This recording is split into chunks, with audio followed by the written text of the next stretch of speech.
Hey everyone, I am Anis Elomar. I'm doing business coaching for Archviz artists. I run a company called Business of Archviz, and I do have a very special guest today with me. It's Lasse Rode. Um, you might know him, you might not, but 100% is a very interesting personality.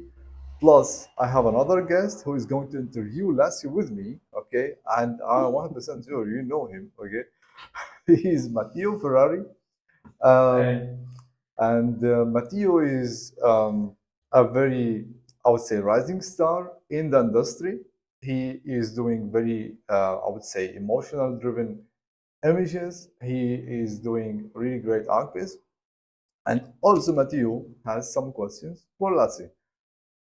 So, Lasse, welcome to this podcast, Business of Archviz, and I would love to hear some introduction word, what you do, how long, and what motivates you to stay and keep growing in this industry. Hello, thank you for having me, inviting me to this weekend. So I'm Lasse. I'm doing Archviz or architectural visualization for a long time actually, as a professional since 2005, 2006, when I was still in university studying architecture, and quite a journey and a ride. There was at one point of my career I was part of Xoio. You might know them. And 6 years ago, I went solo, and since then I'm running my own little studio, architectural visualization for mainly real estate clients and architects. Amazing. So while you were working with, at Xoio, were you in Hamburg or in Berlin? I was in Berlin. You was in Berlin. We were in Berlin. Yeah, we was in Berlin, and starting out really small, like two of us in a small shop, basically, and providing visualization services for architects and agencies, which were mainly in interior design. Basically, it was for brands a lot, like big car manufacturers or other industry leaders in, I don't know, those big German companies who do electric stuff. So how did you end up being in Xoio? What did you do before being part of them? Before that, I was studying architecture, but I started with a 3D way before that, and I founded a family very young, basically as a student, and actually I needed something to provide, so I decided one day I want to do this 3D stuff more and again, and then I met Peter, and we nurtured our child then. And you said that 6 years ago started your own studio, your own visualization company. 6 years ago. 6 years ago, and like, how would you describe running your own business? Is it challenging? Is it interesting? Is it rewarding? Is it? Being on your own without a partner is very different. You basically have to kind of go through all the struggles on your own. Of course, I have friends and colleagues I can talk to about problems like, I don't know, clients' issues or things that happen. The last years have been, for all of us, kind of bumpy for reasons we all know. So probably, but it's different because you are mainly on your own. And I know the pain. I know the gist of it. So yeah, I feel you. Perfect. So 6 years in your own business now. Yeah. You already had some sort of basement before you start on your own again. I mean, today, how do you acquire new clients? Yeah, actually, it's the same way as it worked back in the day. Actually, it's still word of mouth. Mhm. It's kind of this random erratic referrals that you get, people knowing you from projects you did together in different contexts. I don't know, interior designer hired on the same project like you, and they know you, then they take them with you. But it's it's still social media. It's not Facebook anymore because we all know it's more LinkedIn, it's more Instagram, but it's still social media. But that actually is very different from how it worked 15 years ago, where you posting something in a in a blog or in a forum, and people seeing this, and this goes round and round, and someday someone calls you because he's seen your images, just because there's much more images out there that and probably there are better images out there than the stuff I'm doing, or fresher, or more matching the current taste or trends or something. So kind of rely on doing the stuff I do as good as I can, and I hope. I think what you said in terms of being online, it can open many doors, but at the same time, being online, showing just the images you produce, as you said, is a very saturated market. So it really depends how you present yourself. You shouldn't, present yourself only by the images you create, but more about the services you provide. And probably this for you is more offline, so more word of mouth, because people talk about the services you provide and the quality you provide in terms of the services. Yeah, because in the end, the images is not everything about the business. It's part of it, of course. You have to be able to make beautiful stuff, but a very big part, and probably the bigger part, is the interpersonal interaction. That you are basically someone people like to work with, and don't get annoyed from you picking up the phone, something like this. I think that's very important, and and that you are approachable in a way. That what I do a lot is that I sit down with interior designers and or architects, and sitting on the model on my screen, and we try things together. I mean, that was something we avoided in the past a lot, but the last years, when also video conferencing and calling, it became much easier to do this. Because I mean, 10 years ago, you would have to bring your computer to a meeting room and do it on the big screen.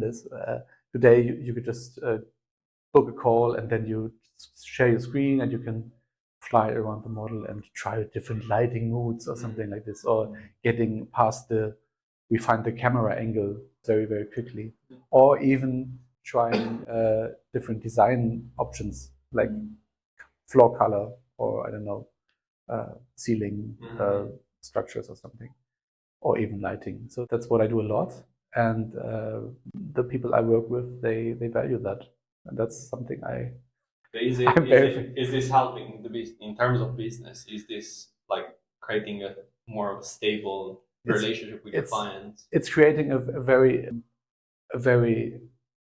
good relationship, because I think people or clients understand more and more what I am doing. In the past, there was a time where you were just the render guy, the computer geek. You just press the button, and then you wait 10 hours, and then comes the rendering out. Yeah. And working with clients directly on the object, they see actually what you're doing, and they also see that you're not a technical dude, that you're basically also designing like them. So that's an advantage, and I think that's good, and I like it. Like to work like that, even more than I did in the past, where your main job was tweaking the render engine or stuff like that, and we all know this. Sorting out things. Sorting out troubles. Yeah, being an IT operator, a big part. Today, of course, there's also sometimes issues, but it's way less, even though the software didn't change a lot. But Everything around that evolved in a way. Yeah, yes. Great, amazing. So, can you say that your relationship with the client is you are more of a partner or one of the team rather than an external supplier or external street visualizer? You try to integrate yourself into the process, help them, or at least show them via online meetings how this actually works and show them that it's not just a press a button. So do you think this is going to make a stronger bond between you and the client? It does. It does, and it's good like that. I mean, what Mathieu just mentioned about the social media saturated market in a way where images are shown, this makes you very replaceable in a way. You know, they see Instagram and there's something better, and maybe he's also cheaper. I just call this guy; he might be better for me. And that, I mean, I know these kind of client relationships as well, and they come and go. But the other way, when it's more bonded and you are basically regarded as part of the team or an asset in the process, it's much more rewarding. Not financially, but it feels more sustainable than being just another guy doing. I mean, the thing is, if we read how the online works, like posting constantly, and if you position yourself as a person that just provides an image, you are replaceable. If you are seen as I provide a service, a more comprehensive service, and the service can be the image, but leading to a conversation, leading to help you in the thing you said, sharing, screen sharing, or doing tasks together, or maybe you're great at client communication, or maybe you make clients' lives easier in different ways. That is what I believe makes you non-replaceable, because once you provide a service and the client is happy with your service, maybe the quality is good, but your service is great and they love it, they will come back to you. Yeah. Rather than testing another guy that maybe is cheaper, but you never know if the service provided is good enough. Yeah, I mean, of course, there might be people out there that provide a much better service than I do. But the thing is, when you are there and people know what they can expect from you, it's a value in itself. And I try to nurture that more and make this, or this is basically part of my brand, if you may call it like that, that I try to be approachable, communicative, try to understand the client, and give also something back, which is, I think, very important, that the client has the feeling of ownership in the end product. I mean, the worst projects I had were those where the client had the feeling getting the images back and was like, "What is this? I haven't ordered this." Okay, yeah. So when you take him or her on the journey and they have the feeling, okay, I decided all this. Part of it. Yeah, they're part of it, and they are owning the process as well. It's a much better process, and it's a much better outcome, and much more rewarding for everybody. And I know all these kinds of conversations from firsthand when someone gets images and looks at them and says, "Oh, what did he do there? What is this? The lighting is totally off. The material doesn't match. What is this weird color? It's not what we intended to have it look like." So yeah, and being able to just take someone on the open heart and show them, look, like, this is when I do this happens, when you do this happens. But from a business side of views, isn't it this a little bit more extensive? Isn't it this a little bit more complex as well in terms of timeline? Just to name one. Yeah. I mean, of course, it's complex, but I think it's not easy. So, and I think we as visualization experts, we all know this. It's sometimes it's not easy what we're doing, and I think it's good like that, because I mean, it's complex. The things that I discuss with clients are so precise, and sometimes it's like just minimal changes, color, something like that. That these things have to be discussed to have a product in the end that everybody they're proud of and they want to show, and that's showing. Yeah, this is the picture, but it's not like that. Like we wanted it, but it's all we have. So that's not what you want. You want someone showing it and saying, "Look, what I have.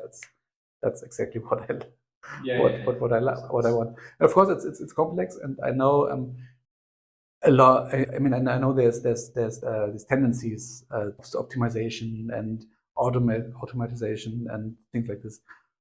And maybe there are clients that love it, and maybe some might hate it. Have the feeling they have to guide me through the process because I'm not thinking on my own. Probably not the people I can serve. Mm-hmm. So if somebody wants to order a picture, one rendering, please, delivered next week, send and gets a picture and is happy. It's a different service. It's not what I offer. Nothing wrong against. It's yeah, of course there are vendors that do this, and there are also clients that want it that way. So can you say that in this industry, or it's only in your case, you like to be very personal and close to the client and engage them into the making of the image, so that they feel that this image was a collaboration process and you are part of the team. They know that whenever I'm going to do something, I'm not going to be, as you said, surprised at the end. Do you think that this could be your uniqueness? What is really unique about your service beside the quality you are providing? I think this could be something special. Differentiates you from differentiates me from other providers probably who are more like a mill. You know, you order, you have two feedback rounds, and then you get the final picture in 5K, and it costs X every time. There are these, and they have like a streamlined process, and they have like a modeling unit, and they have someone who's doing only the rendering.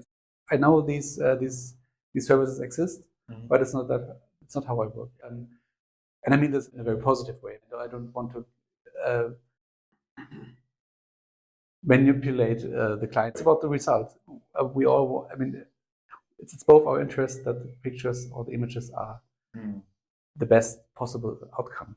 So it's that's where I'm at. So for the way I'm working, I found that that's the best way to do it. Great. It's very hands-on, kind of artisanal boutique approach, kind of. But it's okay. I mean, it's what I want to do. But it's very funny because the thing is, you just said like a small shop. It reminds me so much of a small bakery. You know that they do 100 different type of small breads, but only 100 pieces, only 100 a day. Yeah. If you're lucky enough, you get the 100. If you're not, you have to wait the next day. So you're more serving on a kind of more of a tailored and nicer, product rather than it's like serving everyone. It's interesting, very, very interesting. Yeah, really nice. Nice. I mean, it is something unique about Lasse. This is for sure. I mean, even I think it's not only the way how he treats his client; it's also about his communication style with the client. For example, remember we talked last day about if I am able to make your life easier, so I should do it. Okay, I mean, of course, I can always argue about what are the reasons why I should not make it, but like if it's possible, I should do it. Really, like it's all. I mean, all the business idea, it's all about generating value, and so that your life becomes easier. So I think his communication style is also more about let's work on this together, let's solve it, or even through meetings. I mean, for me personally, I haven't had. I mean, when I was doing Archviz, I wasn't really that active into it or integrating the client into my process. I mean, the last image I have made was 2018. Before that, I mean, I haven't had any Zoom meeting or like online meetings and shared that with the client. I always had the idea that I shouldn't occupy the client in my process. Okay, they have the I would say their revision phase. I will send it. They will make comments. I will make it, and that's it. But this is also a very active process. I know from, I mean, in my life, it has happened that I was the client, not the three artists, and I really wanted to be involved in the process, not like be surprised at the end with something. It might be nice, but it's not what I dreamed of. I would really like to be involved into the making of that composition so that I mean I can really express my idea because sometimes clients they have a lot of wishes. They are I mean they are receiving I mean reading and viewing hundreds of images every single day, either in the street or on social media. And in some cases it becomes very hard for them to express what they want. So if you share the file with them and you interact that with the 3D model in the meeting, they might have a better way to communicate what they want. Yeah. Yeah. The thing is, I came to realize this. I mean, actually during the COVID time, basically. I mean, before that, screen sharing and video conferences wasn't a thing. You know, It was kept very minimal. it was. I Very mean, minimal. there wasn't even the proper software for this. I mean, and I remember a time when there was I was doing images for a larger development, and the client it was with an agency, and the developer, the end client, was somebody who was also has also an artist and architecture background, and he was very specific about the colors and the skies and stuff. Yeah.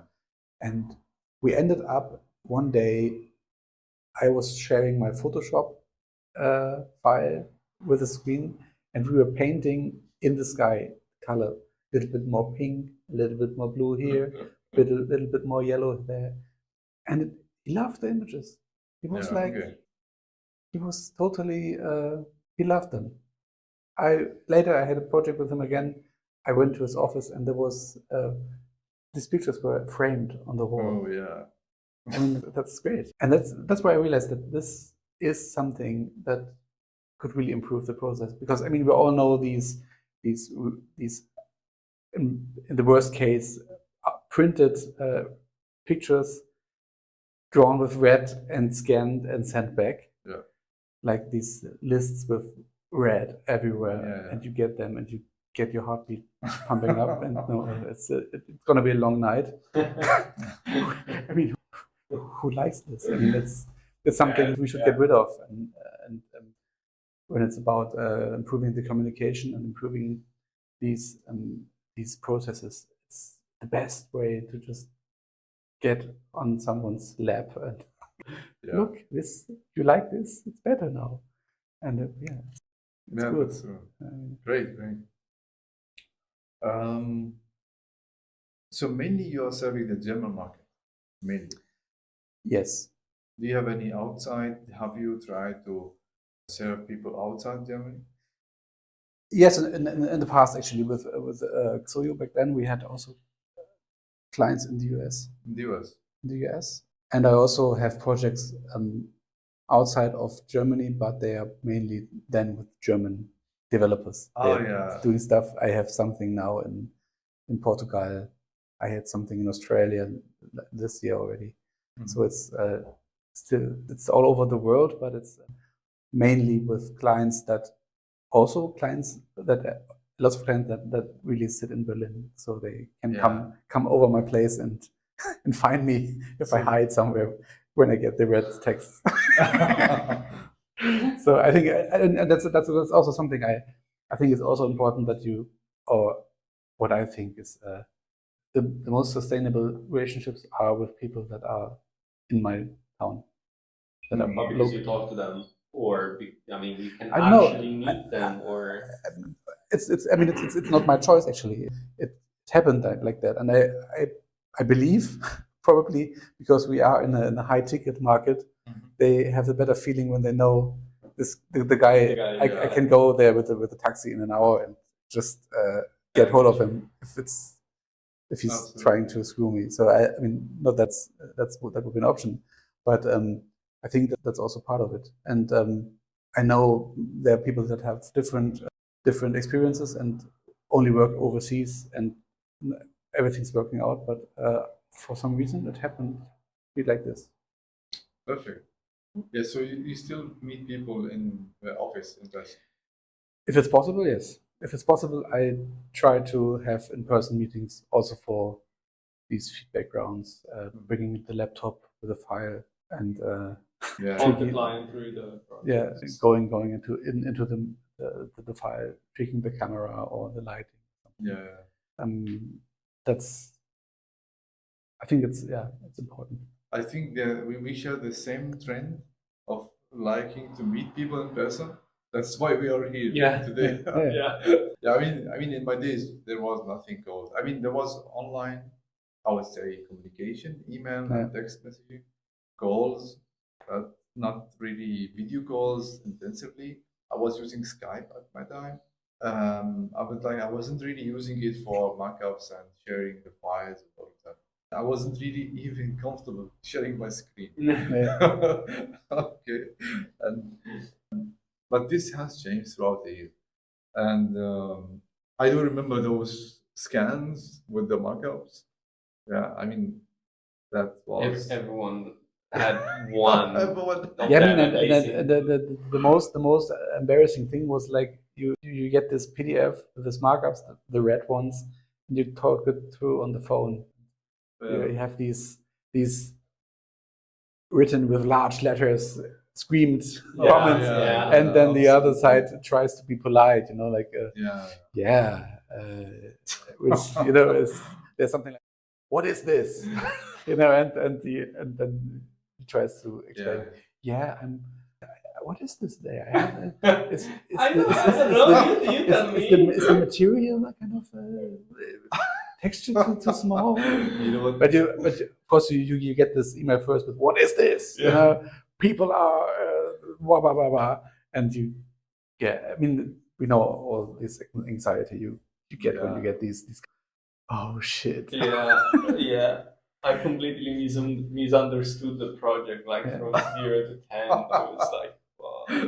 So the thing is, I mean, I think those people who mark up everything regarding those clients, I think they are mostly architects or designers, because I believe that habit came from professors in the university, because there is some trends in the professors in the university.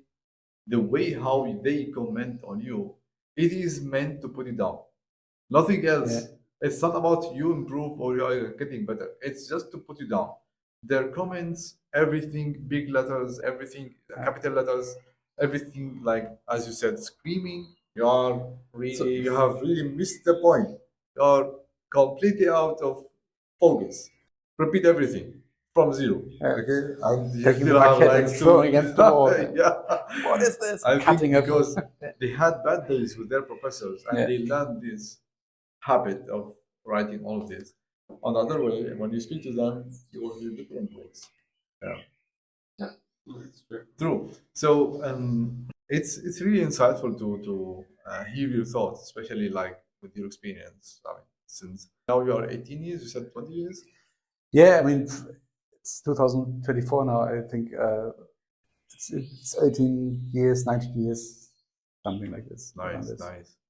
And how do you see your business today? Is it going in the right direction that you imagine it's going to, or and what do you see the next steps? Yeah, I mean, I would not mention AI here because I think it's a whole different topic. But I think, I mean, I'm using these tools as well, those new AI upscaling tools or some things like that. But this doesn't change the fact that it's a people's business, that you have to deal with people and you have to manage their expectations, emotions, fears, and stuff, and have to find a way to hit the nerve and to understand them.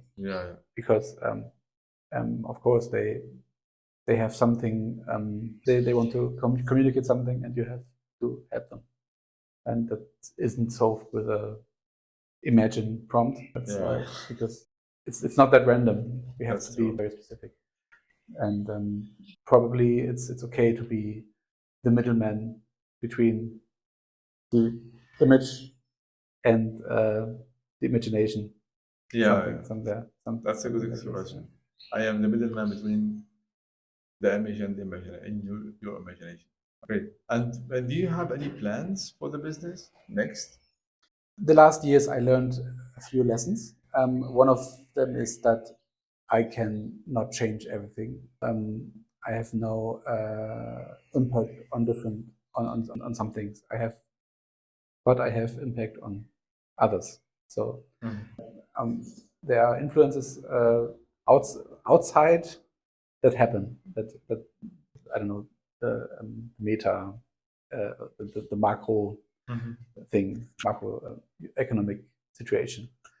But I can navigate in this, and I know. I mean, the last year, for example, there was some really bumpy things going on in the German real estate market, and some of my clients, yeah, they got into trouble, of course, because things were stagnating or imploding or something for reasons which are obvious.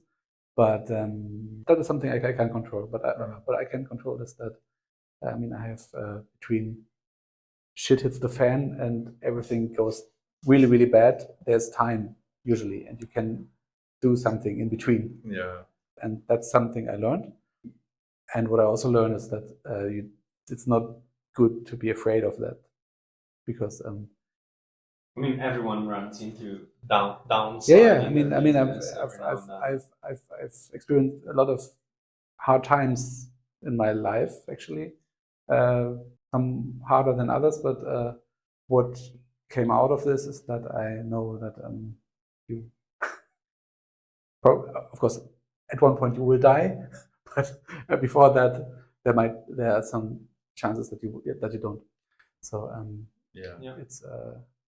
it's not bad, and it makes you more resilient in the end. It goes well. So a lot goes down to the attitude as well. When you have the downside, how you put yourself, not to go down into the mental or psychological things, but if you are more positive towards changes, usually you get out of it a little bit. I'm not saying better, because everyone goes down the dark gray areas, but of course, it's not like, the saying that what doesn't kill you makes you stronger. It's not really true. Of course, in a way, but of course you take your scars with you, and they would make you stronger. But it might hurt, but you get through this. Yeah. So so what are my goals for business? Is probably that trying to be much more stable concerning whatever is around me. So the COVID thing and the real estate crisis of the last 2 years were something which was kind of unexpected, because before that there were a lot of booming years. So I would like to be more prepared. If something like this hits again, what can I do? Yeah, I see.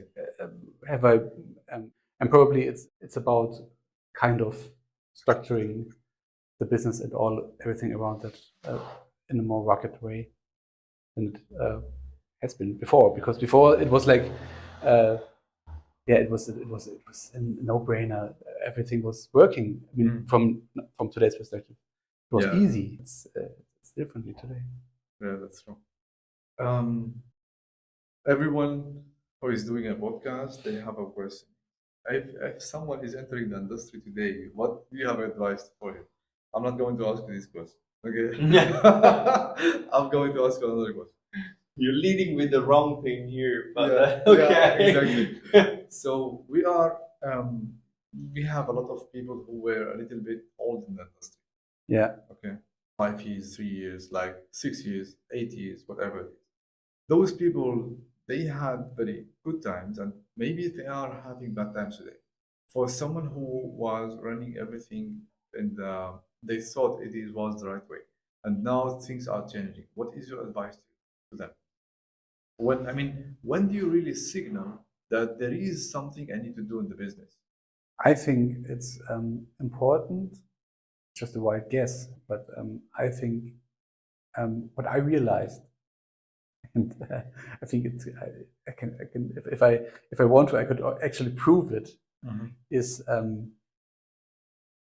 when the inbound inquiries get less, there's a crisis blooming because marketing and especially Archviz seems to be something where the clients start to cut costs first.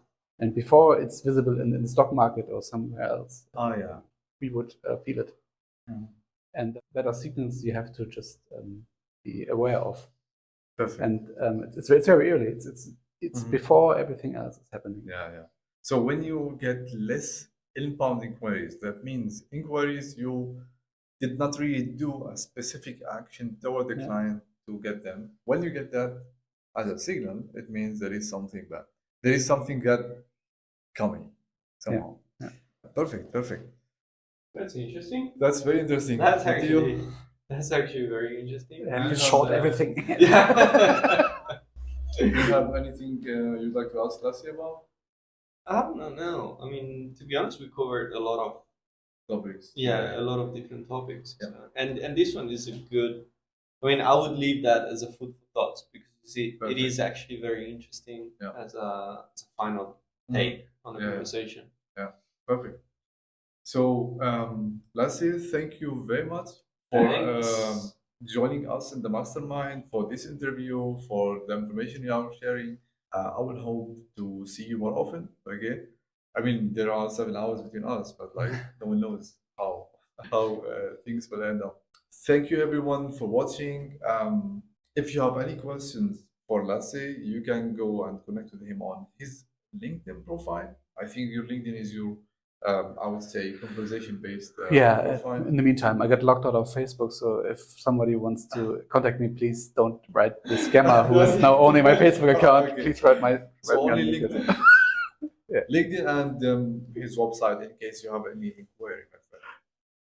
Amazing. Goodbye, everyone. Goodbye, Lasse. Goodbye. See you. Goodbye. Bye. Ciao.